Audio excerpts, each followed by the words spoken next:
నాకన్య వచ్చేసా తెచ్చేసా. నాగేశ్వరం ఊదటం తప్ప ఇంకేమీ తెలియదు నీకు. పొయ్యి ఊదే కర్మ పట్టిందా? అక్కడ ఏంటి అలా రెచ్చిపోతున్నావు? నేను తెమ్మనవి తెచ్చావా లేదా?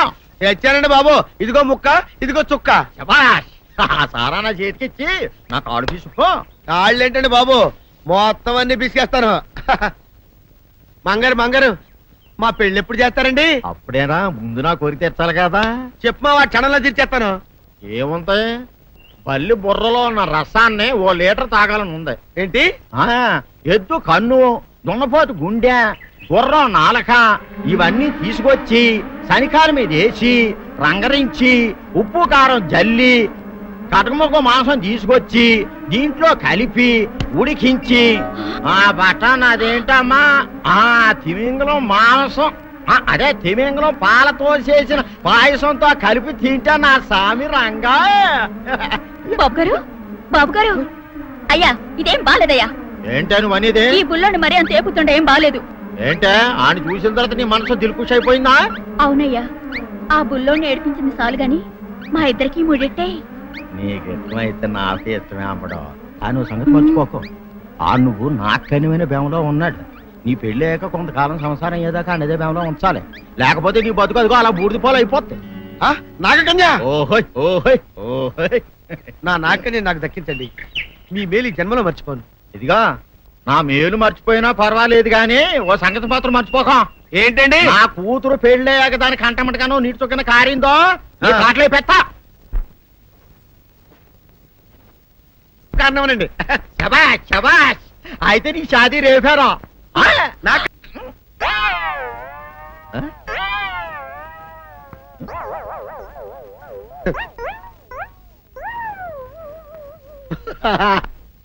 అల్లుడు గారు, ఇదేంటండి ఎవరో చచ్చిపోయినట్టు దిగాలుగా కూర్చున్నారేంటండి? మావా అల్లుడు అల్లుడు, నా బేటీకి ఏమీ కాల. 300 కప్పలు తిన్న పావులాగా నిగడ తీసుకొని పడుకొని ఉంది. చూపిస్తా పద. చూడు.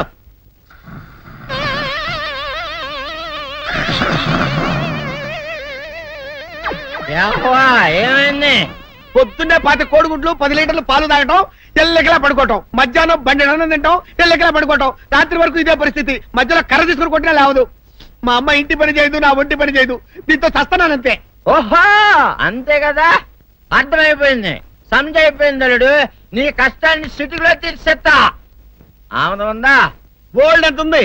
3 సుక్కలు చాలు.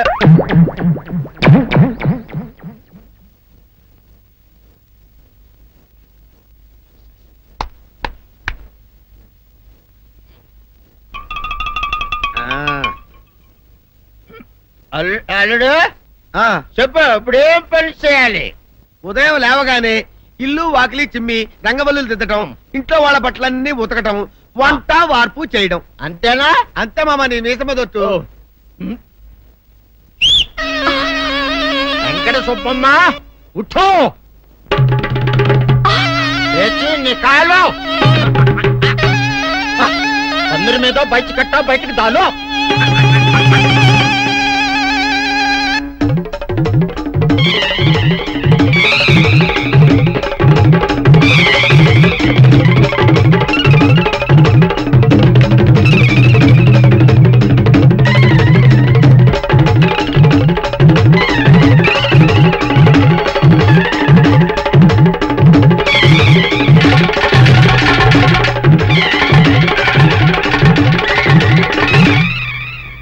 అచ్చా అచ్చా, ఇప్పుడు బయటనా?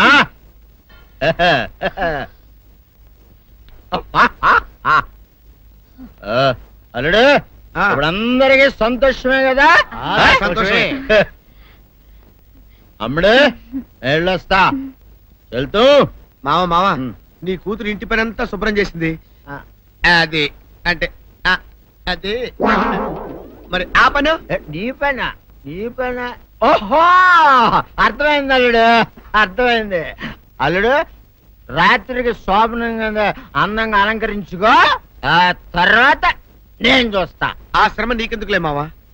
సాధారణంగా అల్లుళ్ళు కట్నం కింద కార్లు, స్కూటర్లు, వాచీలు, ఉంగరాలు అడుగుతారు కదా. నేను నిన్ను ఇప్పుడేమైనా ఏమైనా అడిగానా మావా? ఏడాడాలా? ఇప్పుడు ఓ చిన్న చిరుకాన కోరతాను, కాదనకుండా ఇస్తావా మావా? బిల్కుల్. తప్పకుండా ఇస్తావు కదా మావా? ఓ నా మాట కాదనగను మావా? అననా ఒట్టు ఒట్టా. నీకు దండం పెడతా నీ డోలీ మావా. ఎందుకు? దీన్ని తీసుకొని వాయించి మీ అమ్మాయి చేత పని చేయించుకుంటా. ओहा ओहा क्या दिमाग है रे तुम्हारा बेटा बजाओ ले जाओ ये डोल अच्छा तरह बजाओ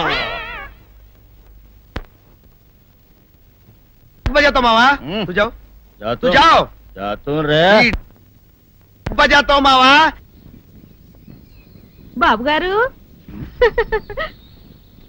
ఏంటి చెల్లెలి పెళ్లి శుభలేక? అవునండి, ఆగమేఘాల మీద అచ్చొత్తిచ్చానండి లగ్న పత్రికలు. తమరు దగ్గరుండి జరిపించాలి పెళ్లి. శుభం, తప్పకుండా జరిపిస్తా. ఇది అన్నట్టు పెళ్లి పనులకి ఎవరైనా మనుషులు తక్కువైతే చెప్పు, నా కొడుకు బుల్లిరాజు గారిని పంపిస్తా. చింతకాయం కాదు, మా ఇంటి నిండా బోల్డ్ మంది పనోళ్ళు పాలేర్లు. అసలే మాది ఇప్పుడు తొరల వంశం. వస్తానండి, అవతల బోల్డ్ మందికి వంచాలి లగ్న పత్రికలు. సెంతకాయలు అమ్ముకునే దానికి సిరిమాలత్యం పడితే సెంతకాయని చూసి సి వంకర టెంకరగా ఉంది, ఇదేం కాయా అని అడిగిందంట. అట్టుంది దీని కథ. డాడీ ఏంట్రా? ఇది విషం, ఇది కిరసనాయలు, ఇది తాడు. అర్జెంట్ గా చచ్చిపోవాలంటే ఈ మూడిట్లో ఏది బెటర్ చెప్పు డాడీ. ఈ ఇసం తాగి ఈ కిరసనాయలు మీద వేసుకుని ఈ తాడు ఊరేసుకుని అగ్గిపుల్ల లపక్కన వెలిగించుకున్నారనుకో, టపక్కన ఎగిరిపోతారా. అవును, ఎంతకీ ఈ ఏర్పాట్లన్నీ ఎవరి సాగు కోసమో? నేనే ఆత్మహత్య చేసుకుందాం అనుకుంటున్నాను. నా బావి పేసినంట, నువ్వు బతికొండంగానే నీ ముఖం పగలు చూస్తే రేత్రి కల్లోకి వస్తుంది. అట్టానికి నువ్వు సచ్చి దెయ్యమయ్యావనుకో, దెయ్యాలు కూడా బెదిరి సస్తాయి. నువ్వు సచ్చకరా, చచ్చుతా. సచ్చకరా. నేను చచ్చుతా. అయినా అంత అర్జెంట్ గా సత్తాల్సిన కర్మ నీకేంట్రా ఇప్పుడు? ఎందుక నేను ఆ పిల్లని లవ్ చేశా. ఆ పిల్లను నేను పెళ్లి చేసుకుంటానంటే నువ్వు నో అంటావు. నేను నీ మాట వినను అంటే ఆ ఆస్తి కవర్ ఎవరికైనా ఇచ్చేస్తాను అంటావు. నువ్వు ఇచ్చేసే ఆస్తి కవర్ కంటే నేను ఇచ్చేసిన మనసే నాకు ముఖ్యం. అందుకే నేను చచ్చుతా. అదే విషయం. ఓరి నా బొగ్గుకొండ, నువ్వు ప్రెసిడెంట్ అవడం నాకు కావాలి గాని పేడెత్తుకునే అమ్మాయిని తీసుకొచ్చి నానా నేను దీన్ని ప్రేమించాను అని చెప్పు, నేను చేయకపోతాను. అవును, ఎంతకే ఎవరమ్మాయి? ఒకటే అట్లా సిగ్గుపడబాకరా, చాలా సండాలంగా ఉంది. ఎవరో చెప్పు. అది అది జానకమ్మ. ఏంటి జానకమ్మ? అమ్మా, నీ గని పిచ్చిగా నెక్కిందంట్రా. నా వయసావిని నువ్వు ప్రేమించటమేట్రా? ఛీ, జానకమ్మ కాదు డాడీ, ఆవిడ మనవరాలు సౌందర్యను ఆవిడ మనవరాలా? నా ఎదుకున్నా నా బొగ్గుకొండ కదే. రే, జానకమ్మ గారితో ఇయ్యమందటం అంటే నేను మాత్రం కాదంటని చెప్పు. వెంటనే వెళ్ళి వాళ్ళతో మాట్లాడి ఆ ముఖరథం పెట్టించుకొస్తా. అబ్బా, కింద ఒత్తులు తీసేసి ప్రాణాలు తీసేస్తున్నావు డాడీ. ముఖరుతం కాదు డాడీ, ముహూర్తము. ముహూర్తము అదేలా ముఖరథము, అదే పెట్టించుకొస్తా. డాడీ, నేను ఇంకో డాడీ కాకుండా నీకే పుట్టినందుకు నాకు పిచ్చి హ్యాపీగా ఉంది డాడీ. ఆనందమానందమాయనే ఈ అందగాడు పెళ్లి కొడుకాయనే. తాతబ్బాయి గారు, ఈ శుభ సమయంలో మీకు విషయం చెప్పాలండి. మా బుల్లిరాజు గారు పుట్టినప్పుడు నా గురించి డాడీ ఆ. చెప్పు చెప్పు చెప్పు. మా బుల్లిరాజు గారు పుట్టినప్పుడు మా ఆవిడికి పురుడు పోసిన మంత్రసాని ఈయన్ని చూసి పుట్టింది పంది పిల్లేమో అనుకుని "డా!" అని అడిచి ముడిచిపోయిందండి. డాడీ ఇప్పుడు అవన్నెందుకు? ఊరుకోవా, మన జీవితాల్లో గొప్ప ఈ చిత్రాలు జరిగినప్పుడు 10 మందికి చెప్పుకోవాలా. ఇప్పుడు మంత్రసాని మూర్చిపోయింది కదండి, ఇకపోతే మా ఆవిడ ఎట్టండి సేపుల్లే నా కొడుకుని కన్నానని బెంగపడి పురిటి స్థానం అవ్వకముందే చచ్చిపోయిందండి. డాడీ, నేను నీ కడుపున పుట్టపట్టే కదా నాకు ఈ ఫేస్ వచ్చింది. నేను ఇంకొక నాన్నకు పుట్టిన అందంగా నన్ను పుట్టుండేవాడిని. ఇదిగో చూడు, కాకి పిల్ల కాకి ముద్ర, నీ మొహం ఎప్పుడు నాకు ముద్దొత్తనే ఉంటుందిరా కన్నా. ఇకపోతే మా ఆవిడ చచ్చిపోయింది కదండి, ఈయన్ని ఎత్తుకోవడానికి వచ్చిన పని పిల్లలండి ఈయన చూసి దడుచుకుని పరుగో పారిపోయేవారండి. అసలు ఈడికి ఈ జన్మలో పెళ్ళవుద్దా అని నేను ఈ ఆడవని రోజు లేదనుకోండి. అట్లాంటిది మా బుల్లిరాజు గారికి మీ అమ్మాయితో పెళ్లి కుదరటం నిజంగా మా అదృష్టం కదండి. ఎంత మాట, నీలాంటి వారితో వీమంతరం మా అదృష్టం. చాలా వరకనే అంత మాట్లాడతారు. పొంతులు గారు మొకరదం పెట్టేయండి. అయ్యా ఈనాటికి సరిగ్గా 4వ రోజుకు ఓ మంచి దివ్యమైన ముహూర్తం ఉంది. అయితే అదే కాయ చేసేయండి ఏంటంటే అట్లాగే ఏమండే మా ఓడికి పెళ్లి ఖాయమైతే మా నూరు దేవాలయంలో దేవుడికి అభిషేకం చేయిస్తానని మొక్కుకున్నానంటే ఆ అభిషేకం ఇలా జరిపిస్తున్నాను. మీరందరూ పెళ్లి కూతురు తీసుకుని తప్పకుండా రావాలి. అమ్మో జానకమ్మ నువ్వు కూడా తప్పకుండా రావాలి. ఎంత మాట తప్పకుండా వస్తాను. తగినమ్మా వస్తామండి. వస్తానండి. మంచిది. ఆ.